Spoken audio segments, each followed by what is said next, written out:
So Prince William and Catherine just confirmed something that the palace has apparently been holding back for weeks. And honestly, the way this came out tells you more than the actual announcement does. King Charles's cancer is incurable. That's the word coming from royal insiders, and the phrasing isn't just scary, it's final. He will likely die with the disease, not from it necessarily, not tomorrow, but the condition is no longer being treated as something the palace expects to beat. And the weirdest part, the palace didn't shake because of shouting, it shook because of silence. 5 minutes after the private confirmation reached the royal household, Prince William and Catherine made the announcement no one was ready to hear, and the way they did it basically rewrote the entire family dynamic in real time. Before we go any further, hit subscribe to Crown Watch so you don't miss updates as this situation keeps shifting. Alright, so here's where it gets really heavy. Prince William didn't rush toward the announcement. He stood over it like a man staring at a sentence that had the power to split his life in two. Catherine stayed beside him, close enough to feel the change in his breathing, quiet enough to let him carry the first shock alone. And then came the line that changed everything. Senior royal duties would now be urgently reviewed. That single phrase mattered because it meant this was not only a health update, it meant the palace was preparing for a possible shift in who carried the crown's daily weight. Catherine watched Prince William read the final line twice. His hand tightened around the page, then slowly loosened, as if even his fingers understood that anger could not change what had been written. That's not dramatic flair, that's the physical reaction of someone receiving news that rearranges their entire life. King Charles wasn't even in the room when the confirmation was prepared, and that absence struck everyone harder than any spoken warning. The king had always been the center of these decisions, the one signing off, the one whose presence anchored every major palace move. Now, the monarch's silence became the loudest proof that something deeper had broken behind the palace walls. The sealed health update arrived after a private palace briefing, which is basically a controlled meeting where trusted medical advisors deliver confidential information before any public statement gets shaped. A medical advisor, in simple terms, is a doctor trusted to guide official decisions when a royal health matter affects public duty. That detail matters enormously because the family was no longer dealing with whispers or concern. They were dealing with a formal warning serious enough to reach Prince William and Catherine before anyone else stepped inside. That's not protocol as usual. That's triage. Prince William finally placed the paper down. He didn't slam it. He didn't speak over anyone. That restraint made the moment more devastating.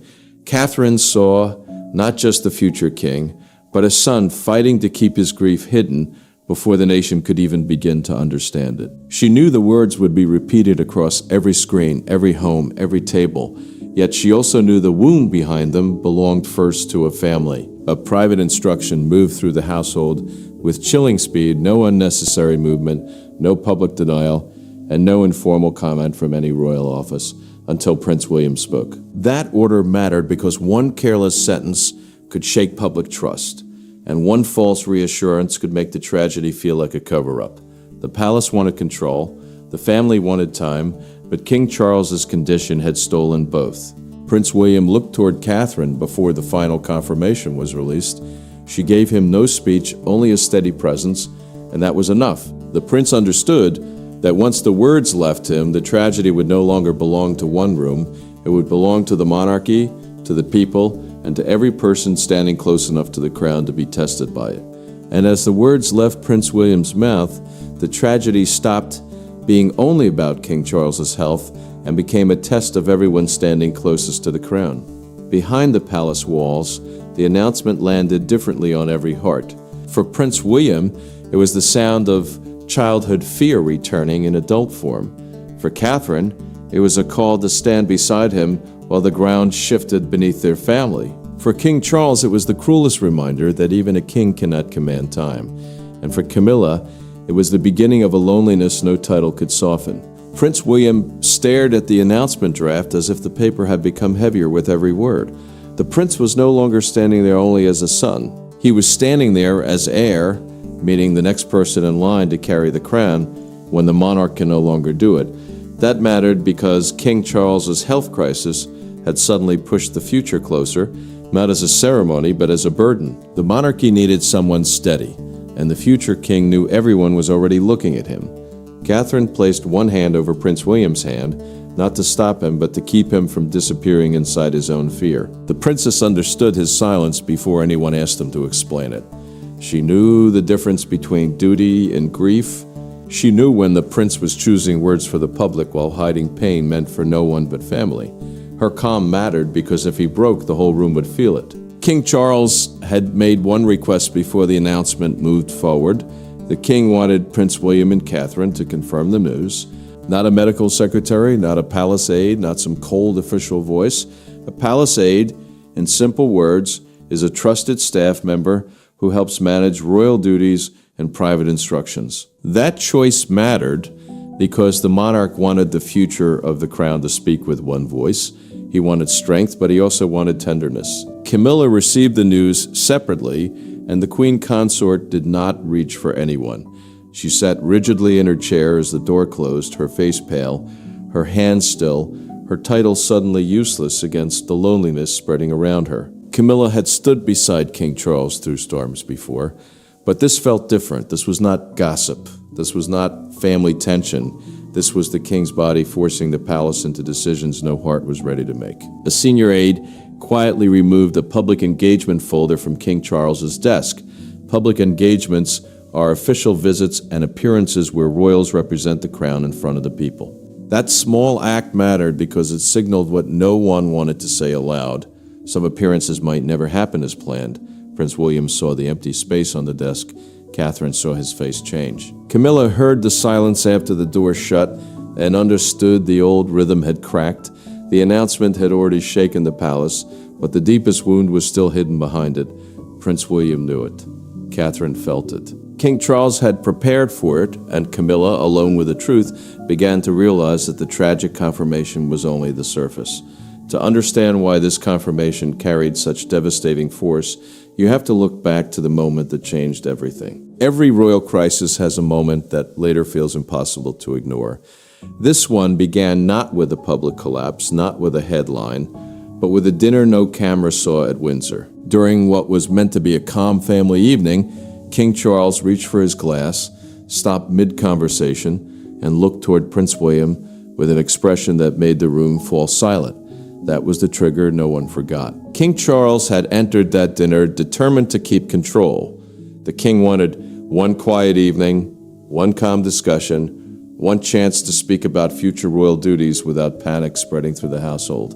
Future royal duties simply mean the public work, state visits, ceremonies, and official appearances that keep the monarchy visible and active. That mattered because those duties were not just events on a calendar. They were proof that the monarch was still strong enough to lead. Prince William noticed the change before anyone named it. The prince had been listening as King Charles discussed scheduling questions, but then the monarch's voice weakened. Catherine looked across the table and saw his fingers press against the edge, as if he was holding himself steady through pride alone. The princess did not interrupt. She did not alarm the room, but she understood in that instant that this was no ordinary tiredness. This was the body warning the crown. King Charles tried to continue. He forced another sentence, then stopped again, and that second pause carried more fear than any confession could have carried. Prince William pushed back his chair, not wildly, not for drama, but sharply enough that everyone heard it. The sound cut through the room. The sun was gone for one breath, and the protector stood in his place. Catherine saw it happen. She knew the future king had crossed from concern into command. The dinner ended early. No grand explanation followed. No public words softened the moment. A confidential medical review was ordered after King Charles returned to his private rooms. A medical review means a serious check by trusted doctors to decide what the king could safely continue doing. That mattered because it moved the crisis from private worry into official preparation. The palace was no longer asking whether something was wrong, it was asking how much could still be hidden. Catherine later found Prince William alone in a corridor, staring toward King Charles's closed door. The prince did not speak at first. He simply stood there carrying the terrible knowledge that a father's weakness could become a nation's turning point. The princess stayed beside him, and her silence told him she had seen the same thing. They both understood the family had crossed a line it could not uncross. King Charles's private team began shaping a reduced duty plan without telling the wider household. That plan meant some responsibilities could be moved away from the king to protect his health. It mattered because every shifted duty would whisper the same truth. The monarch was not as strong as the public had been led to believe. The dinner exposed the fear, but the confrontation that followed exposed the fractures no one could hide anymore. The palace had survived scandals, resignations, family rifts, and national storms, but nothing felt as dangerous as the private confrontation that followed King Charles's health confirmation. No cameras, no carefully chosen balcony smiles, no polished statement to protect them, just Prince William, Catherine, Camilla, and King Charles in one room with the truth between them, like a blade placed on the table. Camilla demanded an answer before anyone else could settle the room. The Queen Consort wanted to know why she had not been allowed to shape the wording of the announcement, why Prince William and Catherine had spoken first, and why King Charles's condition had been placed before the public with such painful honesty. The health confirmation, the official family statement about the king's serious decline, mattered because it did not just explain illness, it changed the balance of trust inside the palace. King Charles sat beside a small table, present but visibly worn by the weight of the moment. The king did not interrupt at first. He watched Camilla speak, then watched Prince William stand near the door, as if guarding both his father and the future waiting behind him. The prince understood why this room mattered. If the family fractured here, the public would eventually feel it. If the truth became a weapon, the monarchy would bleed from the inside. Camilla said the words had made King Charles look weak. Her voice carried fear, but it landed like accusation. Prince William answered with quiet fury. He told the Queen Consort that hiding the truth would have made the family look cruel, and cruelty would have damaged the crown far more than honesty ever could. Catherine saw his jaw tighten. She saw Camilla's face harden. She knew grief was turning into blame. Catherine stepped forward before the argument broke open completely. The princess did not raise her voice, but her emotion cut through the room. She reminded them that King Charles was still sitting there, still listening, still human beneath the title. That mattered because the monarchy had already asked too much of the king's body. It could not now ask him to watch his family fight over how fragile he was allowed to appear. King Charles finally spoke through a documented private account, later recorded by a senior household note-taker. The king revealed that he had personally approved Prince William and Catherine's role in the announcement. He trusted them to protect the monarchy and the public at the same time. The crown, meaning the royal institution, and the duty attached to it, needed one steady voice. In that moment, the monarch made clear whose voice he believed could carry it. Prince William did not look victorious. The prince looked devastated. Catherine stayed close, knowing this was not a win for them. It was a wound. Camilla heard the second truth a moment later.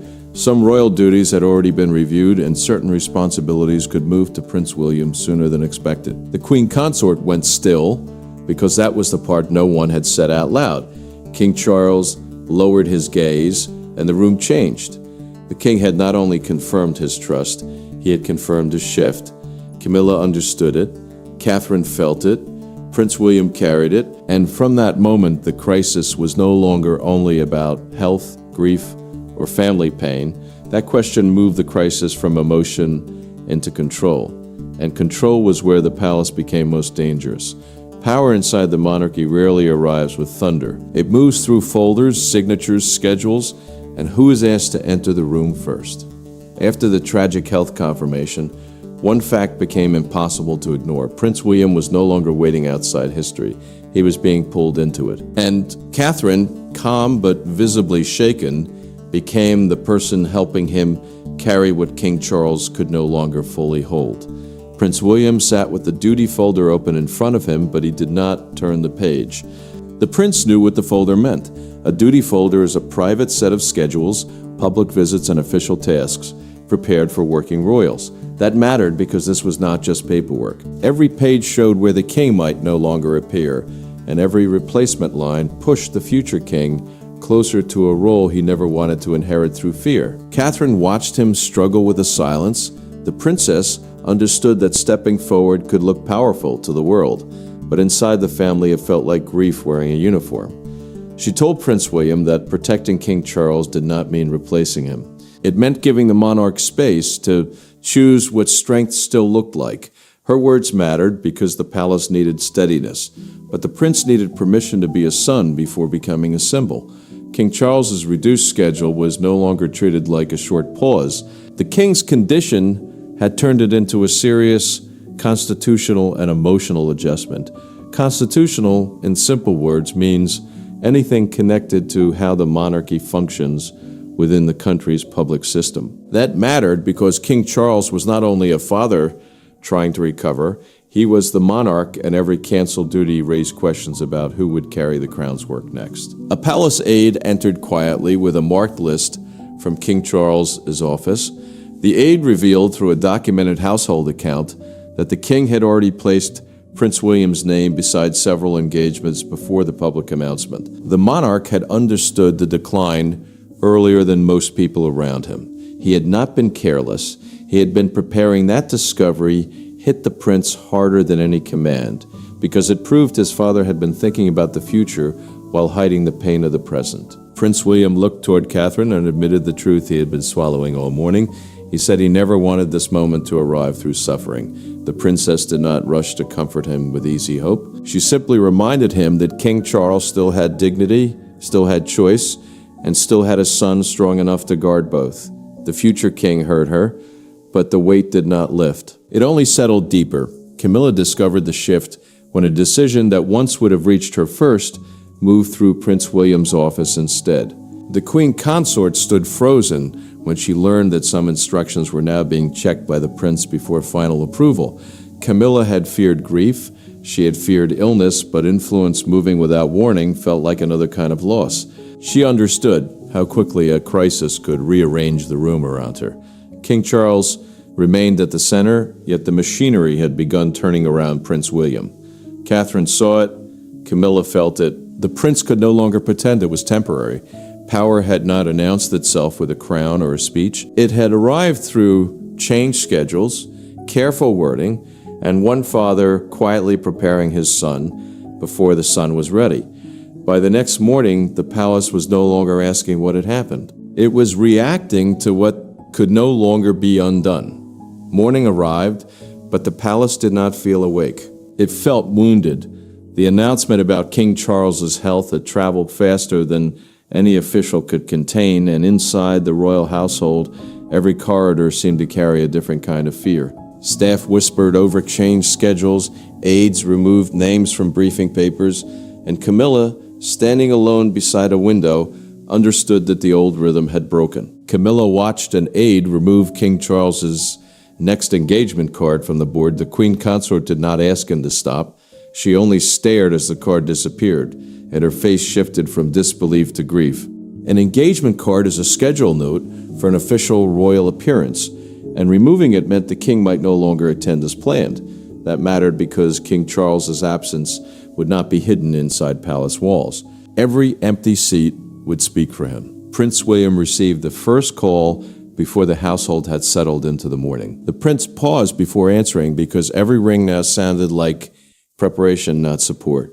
A senior courtier, meaning an experienced palace official trusted with royal decisions, explained that emergency scheduling revisions had begun. That mattered because the family was no longer waiting to see what happened next. The palace was already changing around the king's weakness. Catherine stood close enough to hear Prince William's answers grow shorter.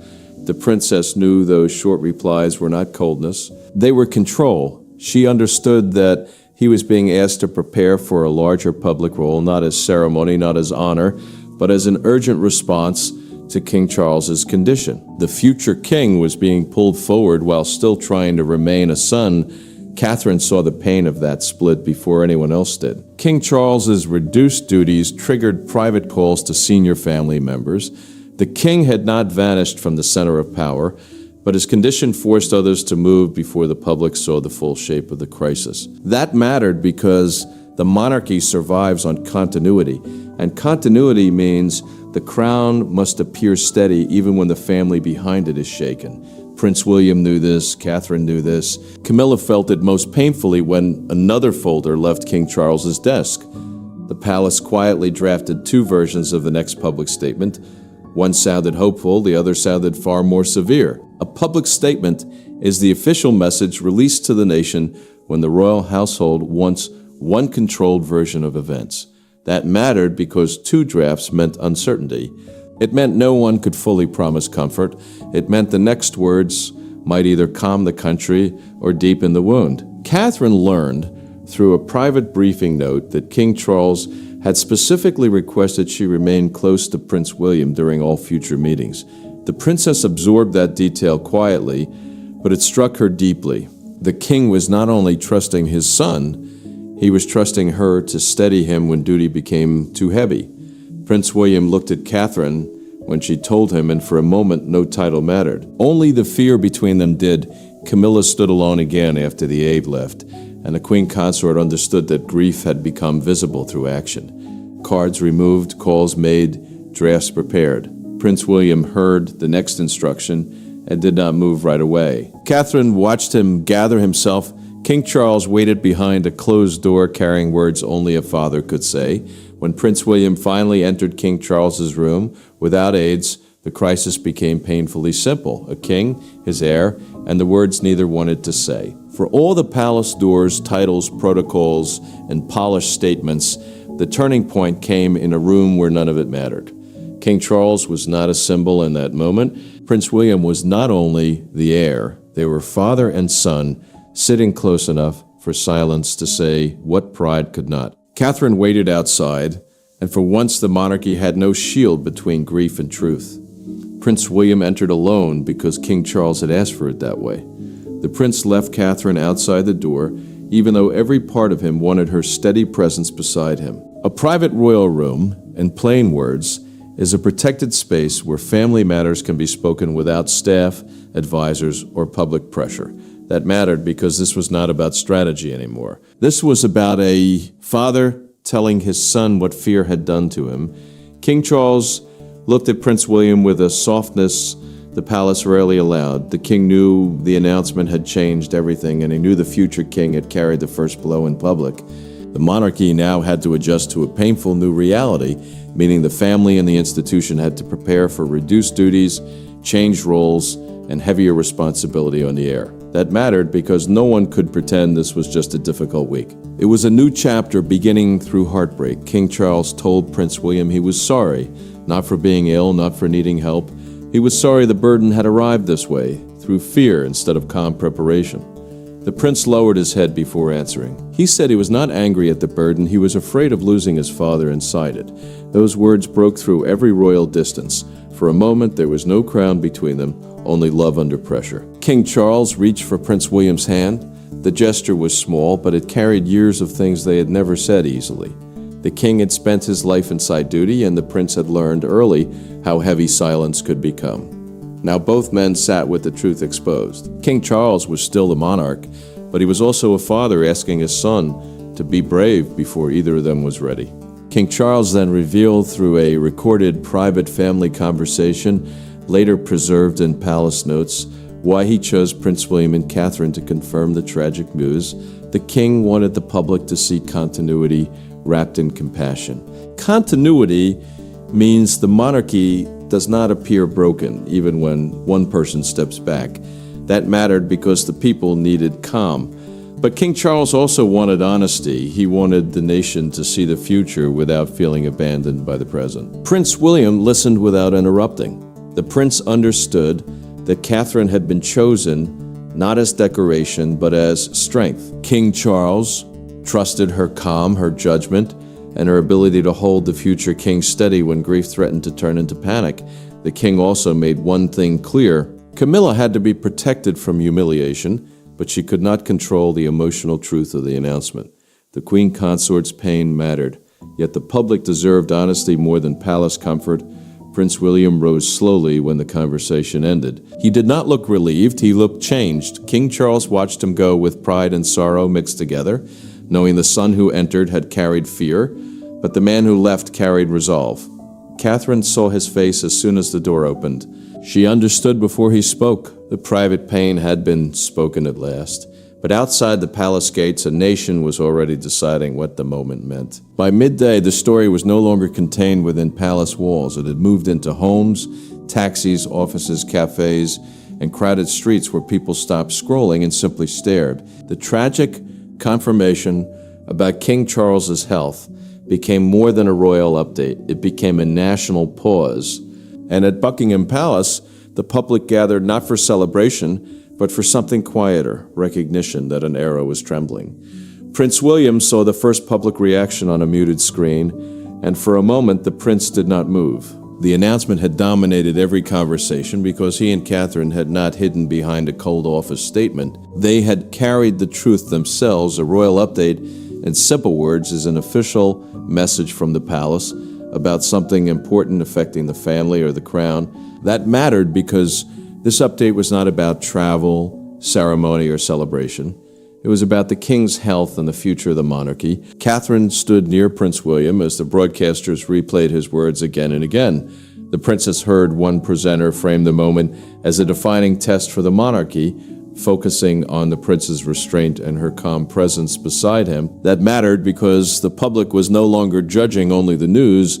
They were judging who looked ready to carry the pain. Catherine understood that her stillness had become part of the message. A small crowd gathered near the gates of Buckingham Palace. One elderly woman placed a single white rose against the railing and whispered that King Charles had looked tired for too long. Buckingham Palace, for viewers who may not know, is one of the monarchy's most recognized working homes and a public symbol of royal life. That mattered because people did not gather there by accident. They came because the king's health made the symbol feel human. Prince William watched that moment and turned away. The prince was not ashamed of grief. He was shaken because strangers had seen what he had been trying to hold privately since the Windsor dinner. Catherine noticed his reaction and stayed close, not speaking over the silence. She knew the future king could face a nation, but facing a nation's sorrow for his father was something different. A newspaper front page appeared with a stark headline about the king stepping back while Prince William and Catherine lead the nation through pain. The words landed hard across the palace because they made the shift feel official even before every decision had been announced. A front page is the main page of a newspaper, the place where the biggest story is placed for everyone to see.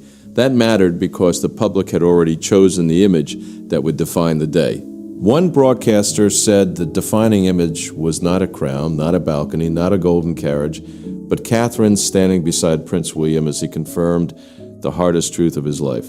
The princess heard the line later through a recorded media briefing, and it unsettled her. She had not stood there to become a symbol. She had stood there because the prince needed her, because King Charles trusted her, and because the country needed calm. Camilla heard the public reaction from another room, and the Queen Consort understood that the nation was already moving emotionally toward Prince William and Catherine. She felt the sting of it, but she also knew why it was happening. King Charles's illness had created fear, and fear searches for steadiness. The king had chosen where that steadiness should come from. The world had reacted with shock, but the final verdict belonged to the people who had lived the heartbreak from inside the crown. In the end, the tragic confirmation about King Charles's health did not destroy the monarchy. It stripped it bare. It revealed the fear beneath the ceremony, the love beneath the duty, and the cost of a crown passed through pain instead of celebration. Prince William and Catherine did not simply deliver news. They carried a wounded family through its most human hour and changed the meaning of leadership forever. King Charles accepted the reduced role with quiet dignity. The king set down his pen after signing the revised duty plan and looked toward Prince William with pride instead of defeat. A revised duty plan means a changed list of royal responsibilities shaped to protect the monarch's health while keeping the crown steady. That mattered because this was not surrender. It was a father choosing truth before pride and a king choosing the future before appearance. Prince William did not smile when King Charles looked at him. The prince understood the weight of that look. Succession, in simple words, means the order of who carries the crown next when the monarch can no longer do so. That mattered because the public had stopped seeing it as distant tradition. They now saw it as a living burden carried by real people with real fear, real grief, and real love behind every title. Catherine stood beside Prince William afterward, not speaking for him, not taking the moment from him, but giving him the strength to remain steady when his grief threatened to show. The princess had become more than a calm presence. She had become the quiet force that helped the future king stand when the family's private pain became a national turning point. Prince William knew it, King Charles knew it, and the palace felt it. Camilla's heartbreak remained real. The queen consort had lost the rhythm she once knew beside King Charles, and she had watched decisions move toward Prince William and Catherine faster than her heart could accept. But Camilla finally understood the hardest truth. Protecting the king meant accepting the future he himself had trusted to them. Her pain did not disappear. It simply stopped fighting the truth. King Charles had prepared this transition emotionally before anyone else understood it. Through a documented private account kept in palace notes, the king's choice became clear. He had chosen compassion over secrecy at the most painful moment. He did not want the monarchy to hide behind polished words. He wanted the country to see honesty, steadiness, and family strength standing together. Prince William carried that honesty. Catherine gave it grace. King Charles gave it permission. And Camilla, wounded but no longer resisting, accepted that love sometimes means stepping back from control. This was not merely tragic news about a king's health. This was the moment Prince William and Catherine became the emotional guardians of the crown. King Charles gave the monarchy honesty, Prince William gave it steadiness, Catherine gave it grace, and together they turned a moment of sorrow into a solemn passage of strength.